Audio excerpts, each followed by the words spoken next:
Myself, Neeraj D. Trivedi, lecturer in Civil Department. Subject name, Concrete Technology. Subject code 3350602. Unit name, Phrase, Concrete. Topic name, Workability. This is my objective. Workability, factor affecting of workability, slump test, compacting factor test. Now workability. Fresh concrete or plastic concrete is freshly mixed material which can be molded any desired shape. First जो हमको होता है कि concrete जब हम बनता है तो कंक्रीट बनने के बाद क्या होता है कि जो फॉर्मवर्क हम अरेंज करते हैं साइट कंस्ट्रक्शन साइट पे तो फॉर्मवर्क में कंक्रीट पूरी तरह से फील्ड होना चाहिए, पूरी तरह से उसमें वो फील्ड होना चाहिए और जो शेप होता है, जो अपना जो फॉर्मवर्क का जो शेप होता है वो शेप में वो मोल्ड हो जाना चाहिए कंक्रीट। ओके, डिजायर शेप, जो भी हमको शेप चाहिए। The relative proportion of cement, aggregate and water mixed together control the property of concrete in plastic state as well as the hardened state. Concrete जब mix होता है तो initially क्या होता है वो प्लास्टिक फॉर्म में होता है। प्लास्टिक फॉर्म में क्या होता है कि जो भी शेप में हम उसको मोल्ड करना है वो शेप में हम उसको मोल्ड कर सकते हैं। ठीक है, आफ्टर मोल्डिंग अभी क्या होगा कि वो हार्ड होगा, कंक्रीट हार्ड होगा। तो दोनों को जो उसकी जो प्रॉपर्टी होती है वो प्रॉपर्टी को हमको मेंटेन करना पड़ता है। The performance requirement of hardened concrete are more or less well defined with respect to shape, strength, durability, finish, grip, and shrinkage to achieve these objective economically.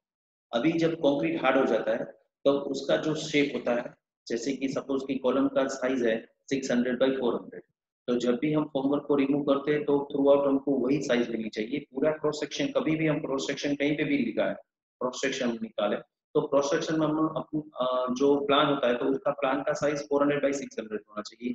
उसका जो हाइट होता है वो हाइट हमको मिलनी चाहिए एज पर डिजाइन। ठीक है, स्ट्रेंथ जो हमको M20 है तो M20 न्यूटन पर एमएस के उसकी हमको स्ट्रेंथ मिलनी चाहिए। ड्यूरेबिलिटी, लॉन्ग टाइम हम उसको यूज करना है। फिनिशिंग, उसके ऊपर हम फिनिशिंग वर्क कर सकते हैं।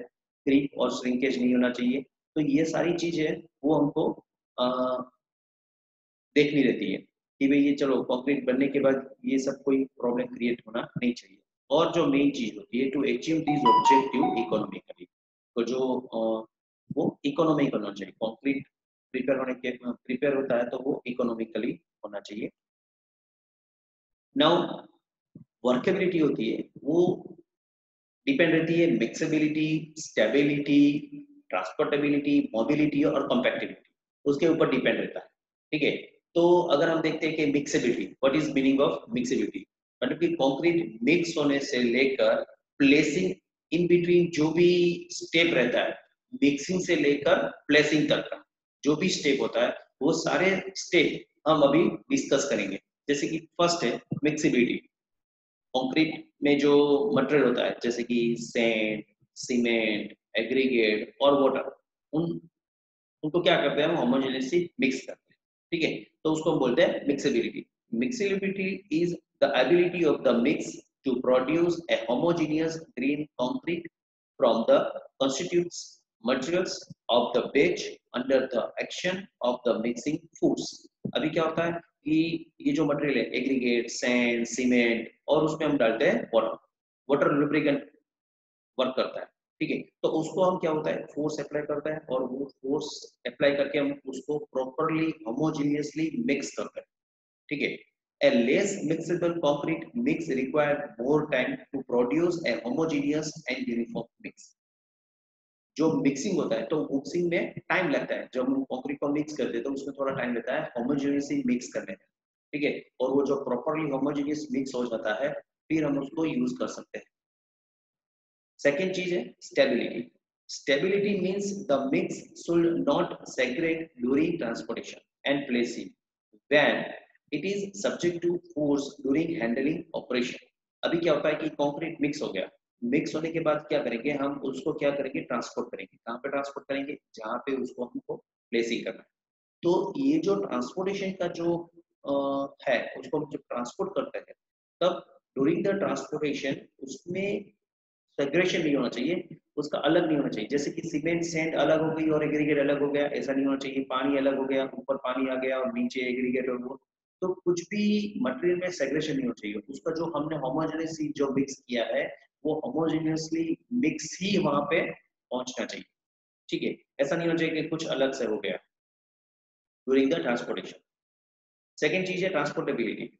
Transportability is also the capacity of the concrete mix to keep the homogeneous concrete mix free from segregation during limited time period of transportation of concrete. अभी ट्रांसपोर्टेशन जब हम कंक्रीट करते हैं तो उसका एक लिमिट होता है, उसका टाइम पीरियड होता है। लॉन्ग रूट में हम ट्रांसपोर्टेशन नहीं कर सकते। उसका जो ट्रांसपोर्टेशन होता है वो एक टाइम ड्यूरेशन होता है कि भाई चलो उसको हम जो सेटिंग टाइम होता है वो सेटिंग टाइम से पहले हम उसको ट्रांसपोर्टेशन कर ले, और उसकी जो प्रॉपर्टी होती है वो प्रॉपर्टी चेंज नहीं होनी चाहिए, उसकी जो मोबिलिटी होती है वो चेंज नहीं होनी चाहिए, उसकी प्लास्टिक फॉर्म में हम प्रॉपर्टी उसकी चेंज नहीं होनी चाहिए। तो क्या होता है कि ट्रांसपोर्टेशन जो हम करते हैं तो उसका एक टाइम ड्यूरेशन होता है, ठीक है। तो वही टाइम ड्यूरेशन है उसको हमको ट्रांसपोर्ट करना है। Mobility, mobility is the ability of concrete and mix to be placed in the form around the reinforcement and should be able to cast into the requirement shape। अभी क्या होता है कि मोबिलिटी मतलब क्या होता है कि अभी क्या ट्रांसपोर्टेशन हो गया, अभी ट्रांसपोर्टेशन के बाद क्या करेंगे, हम कंक्रीट को प्लेसिंग करेंगे फॉर्मवर्क के अंदर, ठीक है। फॉर्मवर्क में हम उसको फिल करेंगे। जैसे ही हम उसको फॉर्मवर्क में फिल करते हैं तो फॉर्मवर्क का जो साइज होता है तो वो पूरी तरह से फॉर्मवर्क में फिल होना चाहिए, पूरी तरह से वो फैलना चाहिए, फ्लो होना चाहिए। अगर वो उसका फ्लो सही नहीं है या पूरी तरह से वो फैल नहीं रहा है तो directly affected the workability of the concrete, ठीक है। उसका जो शेप होता है वो शेप आ जाना चाहिए विदाउट लूजिंग कंटिन्यूटी और homogeneous under the ability technique of placing the concrete eight a particular zone. होमोजेनियसली वो मिक्स होना चाहिए, मतलब कि वो जो मिक्सिंग है वो होमोजेनियसली होना चाहिए, और उसका जो प्लेसिंग होता है उसकी भी एक टेक्निक होती है।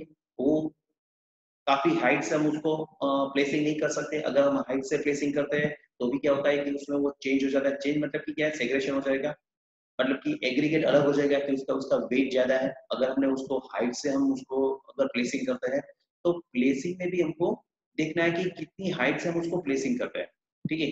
प्लेसिंग की हाइट ज्यादा नहीं होनी चाहिए। अगर प्लेसिंग की हाइट अगर हम ज्यादा रख देते हैं तो फिर क्या होता है, सेग्रेशन हो जाएगा। Now कॉम्पैक्टिबिलिटी। Compactability is the ability of concrete mix to be compacted into dense compact concrete with minimum voids under the existing facility of compaction at site। अभी क्या होता है कि ट्रांसपोर्टेशन हो गया, प्लेसिंग हो गया, ठीक है। तो जब भी हम प्लेसिंग करते हैं तो कंक्रीट में वॉइड्स है, तो वो वॉइड्स को क्या है कि हमको रिमूव करना है और पूरा उसको कॉम्पैक्ट करना है कंक्रीट कंक्रीट को। अगर जितना हम कंक्रीट को कॉम्पैक्ट करेंगे उतनी उसकी स्ट्रेंथ इंप्रूव रहेगी, ठीक है। अगर उसमें वॉइड्स रहेगा तो स्ट्रेंथ में इफेक्ट रहेगी। तो क्या होता है कि प्लेसिंग करने के बाद उसको हम प्रॉपरली कॉम्पैक्ट करेंगे। कॉम्पैक्ट ऐसा ही करेंगे जैसे कि उसका only for reduce the voids, ठीक है। लॉन्ग टाइम अगर हम उसको कॉम्पैक्ट करेंगे तो भी कंक्रीट की वर्केबिलिटी पर इफेक्ट रहता है, ठीक है। नाउ नेक्स्ट जो अपना पॉइंट है वो है फैक्टर अफेक्टिंग द वर्केबिलिटी। जैसे कि हमने डिस्कस किया कि वर्केबिलिटी, मोबिलिटी, ट्रांसपोर्टेबिलिटी, स्टेबिलिटी, ये जो सारी चीज है, ठीक है, फ्लेक्सिबिलिटी, वो सारी चीज कंक्रीट अगर वो अचीव करता है तो उसकी वर्केबिलिटी इंप्रूव रहेगी 100%, ठीक है। तो अभी वर्केबिलिटी के ऊपर जो फैक्टर होता है जो इफेक्ट करते हैं वो हम डिस्कस करते हैं। तो फर्स्ट है वाटर कंटेंट, ठीक है। वाटर कंटेंट मतलब कि वाटर सीमेंट रेशियो, ठीक है। The workability of any mix mainly depends upon the quantity of water added into the mix.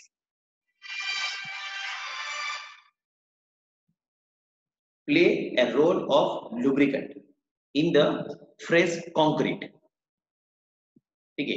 मतलब क्या होता है कि मिक्स हम करते हैं तो वो डिपेंड रहता है कि लुब्रिकेंट ऊपर डिपेंड रहता है कि उसका लुब्रिकेंट कैसा है फ्रेश कंक्रीट का, ठीक है। The additional of water to concrete increase the fluidity of concrete, which is one of the important factor affecting the workability। increase the fluidity, अगर हम fluidity को increase करते हैं तो directly affected the वर्केबिलिटी पर उसका इफेक्ट रहता है।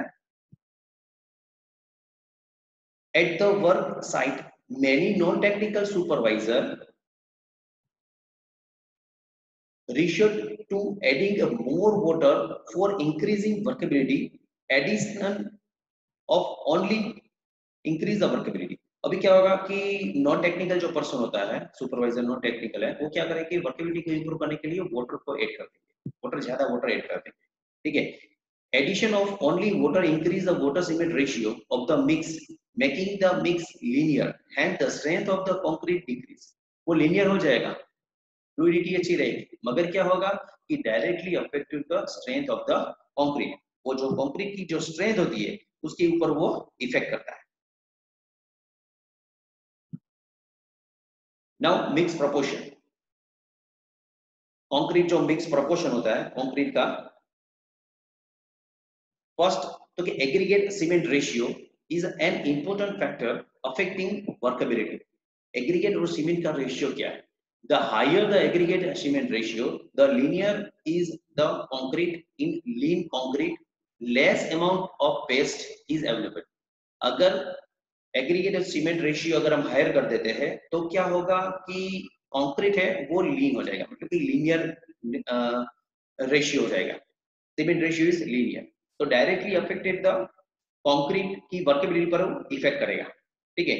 लुब्रिकेंट कम हो जाएगा, तो lubricant of aggregate particularly per unit surface area of aggregate and hence the mobility of aggregate is restrain. उसकी जो मोबिलिटी होती है वो रिस्ट्रेन करेगी और directly affect the reducing the workability, और वो वर्केबिलिटी को रिड्यूस कर देगा। सेकंड है size of aggregate. The bigger size of aggregate the lesser is the surface area. Size अगर बड़ा है तो उसका, अगर एग्रीगेट का साइज बड़ा है तो उसका सरफेस एरिया कम रहेगा, hence less amount of water is required. पानी का अमाउंट, वाटर सीमेंट रेशियो कम रहेगा, सीमेंट पेस्ट कम रहेगी, ठीक है। The wet surface and less amount of paste is required to lubricant the surface of aggregate, hence for a given quantity of water and paste bigger size of aggregate give higher workability। Paste कम रहेगी, lubricant रहेगा, क्योंकि water cement ratio अपना वही है, तो क्या होगा कि वो फ्लोबिलिटी, उसकी जो फ्लोबिलिटी है वो ज्यादा हो जाएगी, और उससे क्या होगा कि वर्केबिलिटी को वो इंप्रूव करेगा, मतलब वर्केबिलिटी उसकी हायर मिलेगी। Now shape of aggregate. The shape of aggregate have great influence on the workability of concrete. The rounded and cubical shape of aggregates require comparatively less quantity of paste for lubrication and give better workability. अभी जो उसका shape है, अगर rounded shape है और cubical shape है, तो उसमें क्या होगा कि उसका सरफेस एरिया कम रहेगा, वॉइड्स का जो रेशियो है वॉइड्स कम रहेगा, और उसका शेप राउंडेड शेप है, इसीलिए क्या होगा कि फ्लूइडिटी अच्छी रहेगी, और फ्लूइडिटी अच्छी रहेगी तो वर्केबिलिटी वो इंप्रूव करेंगे, और वो क्या होगा कि कंक्रीट है वो सारी जगह पे फैल जाएगा। मगर राउंडेड एग्रीगेट में क्या होगा कि बॉन्डिंग जो है वो कम रहता है, उसका बॉन्डिंग कम रहता है, और बॉन्डिंग कम रहता है तो क्या होगा डायरेक्टली अफेक्ट होगा the strength of the concrete. इसीलिए क्या होगा कि हम क्यूबिकल और राउंडेड एग्रीगेट को हम कंस्ट्रक्शन में यूज नहीं करते हैं। On the other hand, angular and rough aggregate having more surface area require more quantity of paste. अगर angular है और rough surface है तो quantity of paste increase रहेगा, ठीक है, और lubricant and reduce the workability, और lubrication थोड़ा दिक्कत रहेगी और जो workability है वो reduce हो जाएगी। मगर उसके सामने क्या होता है कि angular हम यूज करते हैं तो उसका जो bonding effect है वो अच्छा रहता है, और बॉन्डिंग इफेक्ट अच्छा रहता है तो स्ट्रेंथ वो इसकी इंप्रूव होती है। तो इसीलिए क्या आता है कि कंस्ट्रक्शन में हम क्या करते हैं, एंगुलर एग्रीगेट यूज करते हैं। Now surface texture of aggregate. The total surface area of A rough texture aggregate more than the surface area of a smooth texture rounded aggregate, hence smooth texture aggregate will show better workability, while a rough texture aggregate will give poor workability। अगर उसकी roughness क्या, उसके अगर वो rough है तो उसकी workability improve हो सकती है, अगर वो स्मूथ है तो उसकी वर्केबिलिटी है वो थोड़ा उसकी वर्केबिलिटी वो इंप्रूव रहेगी। ठीक है, जैसे कि अगर रफ सरफेस है तो क्वांटिटी ऑफ पेस्ट इंक्रीज रहेगा और वर्केबिलिटी कम रहेगी। सरफेस स्मूथ है तो क्या होगा कि वर्केबिलिटी जो होती है वो अच्छी रहेगी, मगर क्या जो उसका जो बॉन्डिंग है और उसका जो पेस्ट कम रहता है। ठीक है, तो वर्केबिलिटी इंप्रूव रहती है। Now grading of aggregate. The grading of aggregate has a considerably effect on workability of concrete. A well-graded aggregate is one which has the least amount of voids in a given volume. अगर well-graded aggregate है तो क्या होगा कि voids है, amount of voids कम रहता है. When the total voids are less, exist paste is available to give better lubricant effect. वो क्या होता है कि lubricant effect वो अच्छी रहती है, तो workability को improve करता है. Now slump test. Slump test में क्या होगा कि वर्केबिलिटी को हम फाइंड आउट करते हैं कि उसकी workability with the help of the test. ठीक है, slump test is the most commonly used test of measuring consistency of concrete. It can be employed either in laboratory or at a site of work. Slump test laboratory में भी कर सकते हैं और site पर भी हम स्लम टेस्ट कर सकते हैं। It is used to conventionally as a controlled test and give an indication of the uniformity of concrete. वो क्या इंडिकेशन करता है कि कंक्रीट जो है वो यूनिफॉर्म है, मतलब कि उसका होमोजेनिटी मिक्स है और वो पूरा यूनिफॉर्म है, वाटर सीमेंट रेशियो सही है, पेस्ट सही है, और मिक्सेबिलिटी, ट्रांसफरेबिलिटी, मतलब कि वो पूरा यूनिफॉर्म है। ठीक है, अभी उसमें क्या होता है कि ये टेस्ट में तीन टाइप का स्लम मिलते हैं, ट्रू स्लम, शियर स्लम और कोलैप्स। ठीक है, अगर हम ट्रू स्लम देखें तो if concrete subsides evenly it is called true slum. जैसे कि उसका हम फिगर देखते हैं नेक्स्ट स्लाइड में, इसको बोलते हैं ट्रू स्लम। ठीक है, और उसका जो इक्विपमेंट होता है वो कुछ ऐसा होता है, ये इसका इक्विपमेंट है। ठीक है,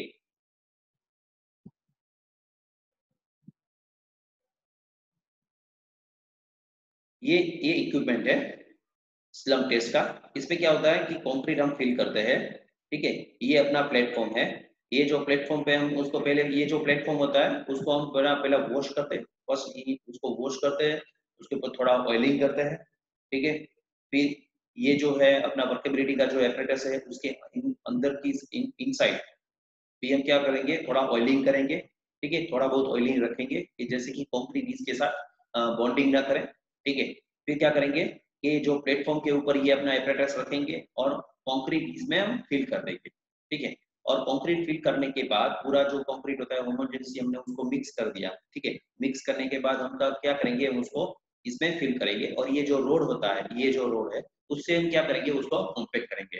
3 लेयर में उसको हम कंक्रीट के अंदर फिल करेंगे और ईच लेयर हम 25 ब्लो लगाएंगे और 25 ब्लो में क्या करेंगे, जो वॉइड्स है उसको हम रिड्यूस करेंगे। फिर हमने ऊपर तक उसको हम फिल करने के बाद एग्जैक्ट वर्टिकली हम उसको क्या करेंगे, लिफ्ट करेंगे। एग्जैक्ट वर्टिकली हम उसको लिफ्ट करेंगे और वर्टिकली लिफ्ट करने के बाद जो कंक्रीट अंदर का जो कंक्रीट होता है वो कुछ ऐसा रहेगा। ठीक है, और ये जो कंक्रीट होता है उसका हम मेजर करते हैं with the help of the tape. ठीक है, और स्केल से भी आप मेजर कर सकते हो, ये उसका मेथड है।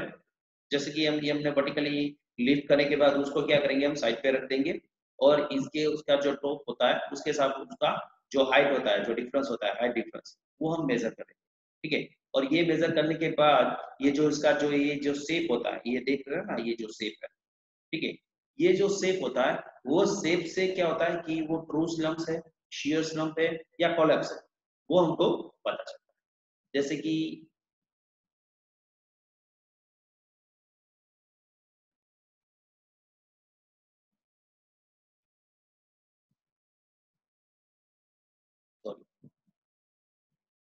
ये है, ठीक है, ये ट्रू स्लम्प है। जब उसका शेप ऐसा मिलता है तो उसको बोलते हैं ट्रू स्लम्प। अगर हम इंक्लाइन होता है, जैसे ही हमने उसको लिफ्ट किया, लिफ्ट करने के बाद ये जो पूरा इंक्लाइन रहेगा तो उसको बोलते हैं shear टाइप स्लम। और ये जो पूरा कोलैप्स हो जाएगा, ऐसा हो जाएगा, पूरा कोलैप्स हो जाएगा, ठीक है, मतलब कि कुछ हाइट नहीं मिलेगी और ये पूरा उसका जैसे कि हम उसको लिफ्ट करते हैं और पूरा वो बैठ जाएगा, ठीक है, तो पूरा उसको हम बोलते हैं कोलैप्स, ठीक है। So true slump, shear slump, if one half of the concrete cone slides down, it called the shear slump, जैसे कि वो one half हो जाएगा। और collapse slump, the collapse slump indicate the linear mix, collapse हो जाएगा जब slump, तो उसको बोलते हैं linear, उसमें पानी ज्यादा है, जैसे ही हम उसको लिफ्ट करेंगे वो पूरा बैठ जाएगा, ठीक है, collapse हो जाएगा। The true slump usually 25 to 75 mm, ठीक है, low workability 50 to 100 mm medium workability and 100 to 150 mm high workability, ये उसका मेजरमेंट होता है स्लम्प का। नाउ नेक्स्ट है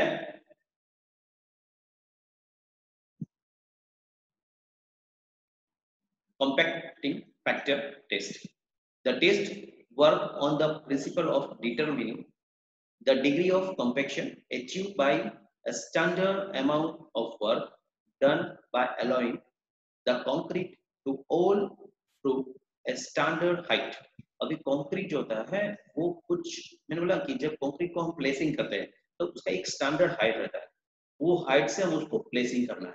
अगर हम हाइट को इंक्रीज कर देंगे तो directly affected to the mixing of concrete, जो वो होमोजेनियस जो हमने मिक्स किया है उसके ऊपर उसका इफेक्ट रहता है।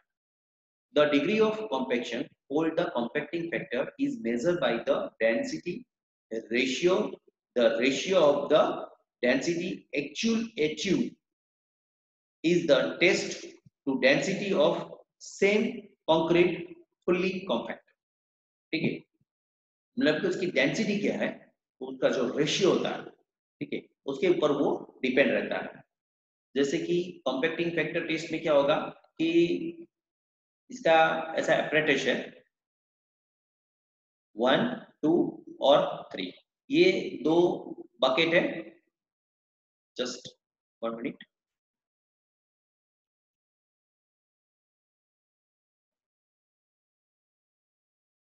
ये बकेट है 1 और 2, उसका जो हाइट होता है जैसे कि बकेट का है तो 280 mm उसका है, बॉटम से लेके टॉप तक उसका 280 है, टॉप का अगर डायमीटर देखें तो 260 है, बॉटम का डायमीटर 130 mm है।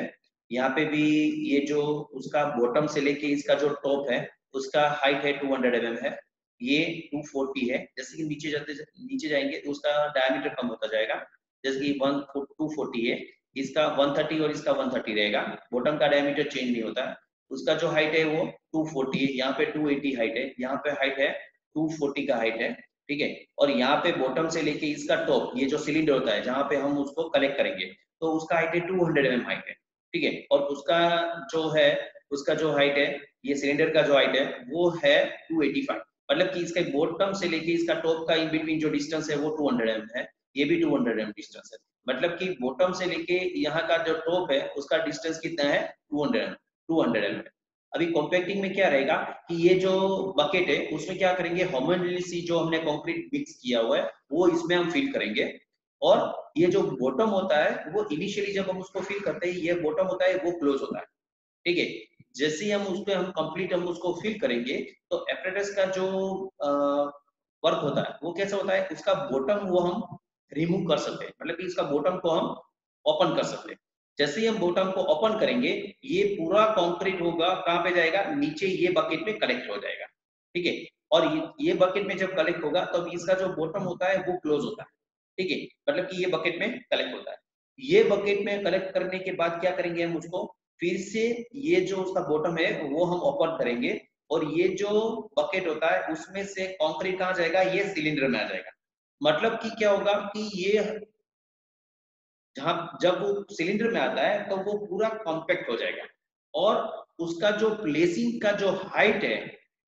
वो हम एक देख लेंगे, उसकी हाइट से इतनी हाइट से हमने क्या किया, उसको प्लेसिंग किया, तो वो जो कंक्रीट के प्लेसिंग जब हम करते हैं तो उसका इफेक्ट कंक्रीट के ऊपर रहता है या नहीं रहता है, मतलब कि अभी ये जो हम सीमेंट का जो अभी हमने सिलेंडर में उसको हम जब प्लेसिंग किया है तो सिलेंडर में प्लेसिंग करने के बाद क्या होगा कि वो हम कंक्रीट को मेजर करेंगे और मेजर करने के बाद उसका जो वर्केबिलिटी है वो हम देखेंगे और कॉम्पैक्टिंग का जो इफेक्ट होता है वो हम देखेंगे।